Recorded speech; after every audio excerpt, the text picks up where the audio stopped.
Wordsworth, who revealed the physical and spiritual beauty of nature, he talks about his relationships with nature in many of his poems. In his poem Tintinabe, he talks of the several stages through which his attitude to nature passed. Wordsworth believes that nature can soothe and relieve man in times of distress or help. Wordsworth was a keen walker among the lakes, where he lived for much of his life.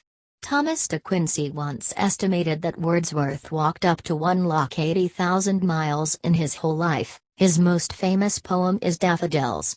Once upon a time 1,50,000 children read this poem. In a similar voice, Wordsworth wrote a play called The Boarders, 1796. It belongs to the category of tragedy. But the London Theatre has rejected it. 1. Composed upon Westminster Bridge, 1802. Earth has not anything to show more fair. Dull would he be of soul who could pass by. A sight so touching in its majesty. This sonnet praises the beauty of London in the early morning light, as the poet stands on Westminster Bridge, admiring the surrounding buildings. 2. I wandered lonely as a cloud, 1807. I wandered lonely as a cloud that floats on high o'er vales and hills. This lyric poem, commonly known as Daffodils. It is about the poet's kinship with nature, and how the memory of the daffodils dancing cheers him, whenever he recalls them. Wordsworth's sister Dorothy and his wife had a hand in the composition of the poem. 3. The Prelude, 1850. Wisdom and spirit of the universe, thou soul that art the eternity of thought. The Prelude or Growth of a Poet's Mind is a long autobiographical poem in blank verse. It reveals many details of Wordsworth's life. He never gave it a title, but called it the poem to Coleridge. The present title Prelude was given by his widow Mary. 4. London, 1802, 1807. Milton. Thou shouldst be living at this hour. England hath need of thee, she is a fen. In this Petrarchan sonnet, Wordsworth addresses the poet John Milton. He said England has become corrupt in all quarters. Everyone has become selfish. Only Milton can restore England to its former greatness, by restoring the virtues that it has lost. 5. Tintinabe, 1798. The day is come when I again repose, here, under this dark sycamore, and view. It was written by Wordsworth after a walking tour with his sister in Welsh borders, revisiting the natural beauty of the banks of the River Wye. After 5 years, fills the poet with a sense of tranquil restoration. The poem has its roots in Wordsworth's personal history. It is written in tightly structured decasyllabic blank verse. 6.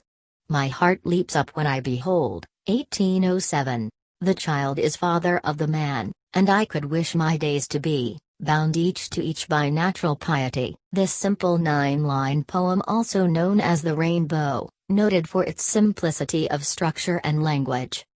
It describes the joy that he feels when he sees a rainbow, and notes that he has felt this way since his childhood. The poem contains Wordsworth's declaration, the child is father of the man. 7. A slumber did my spirit seal, 1800. No motion has she now, no force. She neither hears nor sees. It is published in the 1800 edition of Lyrical Ballads, also one of his The Lucy poems. Coleridge described this work as a sublime epitaph. 8. Ode, Intimations of Immortality, 1807. There was a time when meadow, grove, and stream, the earth, and every common sight. It was published in poems, in 2 volumes. It is about how an adult develops from a child, and how being absorbed in nature inspires a deeper connection to humanity. By the Victorian period, most reviews were positive, with only John Ruskin was a strong negative stance against the poem. Philip Larkin once recalled hearing this poem as his eyes had filled with tears.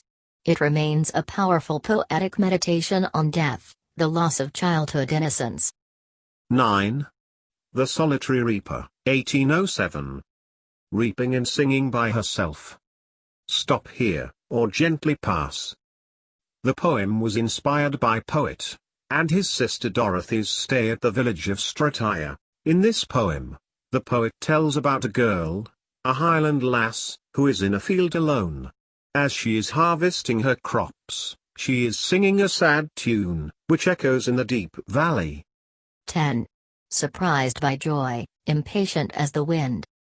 Surprised by joy, impatient as the wind. I turn to share the transport, oh! With whom? It is about the death of the poet's 3-year-old daughter Catherine. This sonnet is about all death. 11. The Sparrow's Nest, 1807. She gave me eyes, she gave me ears, and humble cares, and delicate fears.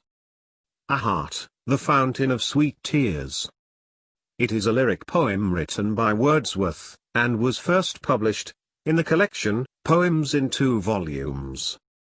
The poem is a moving tribute to Wordsworth's sister Dorothy, recalling their early childhood together. The M-line of the poem is his sister Dorothy. Thank you. Thank you. Thank you. Thank you. Thank you. Thank you.